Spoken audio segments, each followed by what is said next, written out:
Ya pemirsa, kita balik lagi. Pastinya juga kita masih di Dosen Berbicara ya bersama Ibu Rafni Fajriati MPD, yang tentunya juga kita masih membahas tentang penelitian beliau yang pastinya juga ini mungkin sangat berperan atau juga berpengaruh istilahnya membantu ya untuk para guru, para siswa, khususnya siswa SD, yang tentunya juga ini bagaimana cara membentuk mereka untuk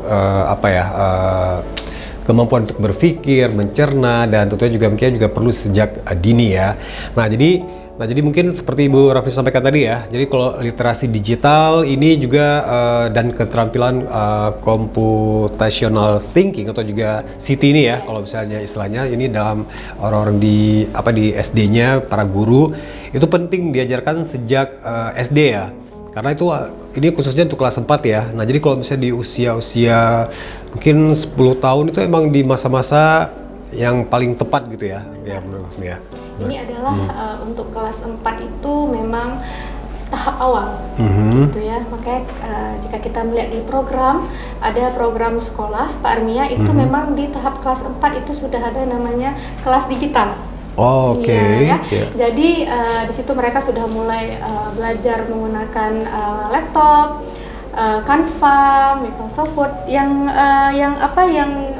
basic-basic lah. Nah, itu sudah mulai diajarkan kepada siswa. Makanya kenapa saya fokus di kelas 4, karena saya melihat dari segi mentalnya, kesiapannya itu sudah siap, dan kita juga melihat anak-anak kelas 4 itu sudah mahir menggunakan bermain sosial media ataupun bermain games. Jadi itu menjadi tolak ukur kita kenapa kita mengambil kelas 4 seperti itu, Pak. Nah, jadi kalau misalnya tadi udah dijelaskan sedikit ya, itu contohnya misalnya penggabungan warna melalui penjumlahan ya. Nah, dan tentunya ini yang pasti juga dikemas secara menarik ya. Karena juga saya melihat kalau sekarang luar biasa sekali ya, itu pada bulan Ramadan kemarin ya. Nah, dimana juga itu mereka ada buku kegiatan itu ya, yang jadi sempat gitu ya, sering saya melihat, kadang-kadang penasaran gitu. Wah, ini desainnya udah sangat bagus sekali ya, dan tentunya juga beda dengan dulu ya. Kalau dulu tuh emang monokrom gitu ya, jadi emang benar-benar textbook sekali gitu. Nah, dan itu mungkin pendekatan hampir seperti itu juga ya, mungkin jadi, tampilannya tuh. Itu wajib, Pak Armia. Karena memang salah satu keterampilan calon guru ataupun guru itu wajib. Bagaimana caranya kita mengemas pembelajaran itu menyenangkan. Untuk anak aja sendiri, mereka itu lebih suka warna yang warna-warni, Pak Armia. Itu dari anak kecil ya, apalagi mereka yang dari SD, mereka itu perpindahan masa dari mereka yang bermain sampai mereka itu belajar, itu memang tidak pernah bisa lepas ya. Karena memang kalau misalnya kita lihat sekarang itu pasti warnanya sudah warna yang menarik lah. Warna-warna yang jadi misalnya kita melihat nih desain Gen Z dengan desain milenial itu sangat berbeda warnanya. Jadi sekarang itu perpaduan warnanya lebih bagus, lebih enak dipandang, lebih cantik lah ya. Jadi nanti di AKPD kita sendiri alhamdulillah untuk bukunya juga kita sudah rampung. Jadi itu di situ memang banyak foto, bukan gambar-gambar robot, lalu ada peta, ada harta karun.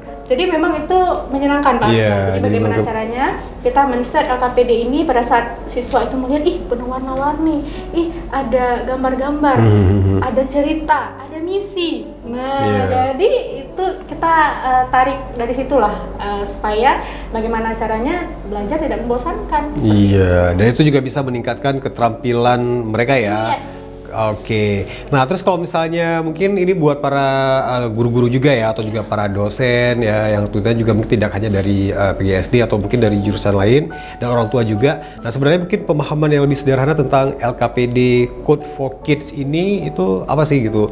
Apa itu emang sistemnya gitu ya, yang pastinya juga mungkin tidak terlalu penting untuk mungkin ibu-ibu tahu atau apa, yang penting hasilnya nanti. Nah, mungkin ini untuk pengetahuan juga nih, sebenarnya LKPD Code for Kids ini apa gitu. Iya, oke. Jadi sebenarnya LKPD itu adalah singkatan dari lembar kerja peserta didik. Jadi di sekolah itu memang ada, setelah kita belajar itu siswa akan diberikan LKPD atau dulu itu namanya LKS. Iya, Sekarang benar. itu Itu bisa dibawa pulang ya ke mahasiswanya atau gimana? Iya, kalau ini karena kita berbentuk buku itu bisa dibawa pulang gitu ya. Tapi memang biasanya itu guru-guru itu menggunakan LKPD itu setelah belajar Pak Armia. Setelah kegiatan penutup, ya, kita baru menyerahkan LKPD. Dan LKPD itu setelah diserahkan bukan hanya mereka kerjakan bersama, tetapi mereka akan mempresentasikan LKPD mereka. Seperti itu Pak Armia. Jadi memang LKPD ini adalah lembar kerja peserta didik, yang mana nama LKPD ini adalah Code for Kids, artinya kode untuk anak-anak. Karena kita berbasis coding tadi, gitu benar. Ya. Jadi karena kita berbasis coding, jadi nanti di LKPD tersebut ada tujuan pembelajarannya. Sebenarnya nih anak belajar materi ini tujuannya untuk apa sih? Dan kami mengemas LKPD ini juga dekat dengan kehidupan sehari-hari anak. Misalnya nih, ya pastilah kita dulu ya Pak Armia, anak-anak kita juga pasti mereka itu sudah bisa belajar belanja di warung. Ya. Gitu ya. Jadi mereka lekat dengan nih dikasih uang segini belanja nih, nanti berapa kembaliannya. Nah, jadi sampai dekat dengan kehidupan sehari-hari dengan uang koin, nanti ada gambar-gambar koin, misalnya nanti di dompet ini koinnya ada 10, di dompet ini koinnya ada 5. Lalu kita jumlahkan atau kita kalikan, maka nanti akan berapa jumlahnya. Seperti itu, dan itu juga nanti akan berupa uang-uang seribuan, uang-uang lembar yang awalnya koin, nanti di hasilnya itu uangnya itu berupa lembaran. Jadi kan itu nanti mengenali pola Pak Armia. Benar. Ya, jadi dari yang berarti anak-anak sudah paham nih untuk penggunaan penggunaan uang dari yang uang koin-koin dan uang lembar seperti itu. Jadi memang di pembelajaran SD sendiri ya Pak Armia, itu kan slogan memang untuk calon guru sekolah dasar ataupun guru itu belajar itu menyenangkan. Jadi pada saat awal pembelajaran pun kita wajib menggabungkan atau menghubungkan apa yang kita pelajari sekarang dengan kehidupan sehari-hari anak Pak Armia. Itu di awal pembelajaran sekali Pak Armia, atau namanya persepsi. Jadi misalnya nih, kita hari ini mau belajar tentang tentang buah-buahan misalnya, atau pengenalan nama buah seperti itu. Itu kita akan bertanya, kalian di awal pembelajaran ya Pak Armia, kalian di sini ngomong sama anak-anak nih, kalian di sini pernah nggak makan buah? Nah, jadi kita nggak langsung bilang hari ini kita belajar pengenalan buah, enggak. Jadi kita kaitkan dulu dengan kehidupan sehari-hari. Kalian ada yang suka buah apel nggak? Siapa yang suka buah apel? Angkat tangan, angkat semua. Iya, pernah nggak nemenin orang tua belanja buah? Pernah Bu, lalu dia bercerita. Buah ini Bu, ternyata bukan anggur merah sama anggur hijau itu ada bedanya rasanya. Itu kan mereka bercerita, baru kita bilang, oke, bagus semuanya. Jadi anak-anak Ibu, hari ini kita belajar tentang pengenalan buah.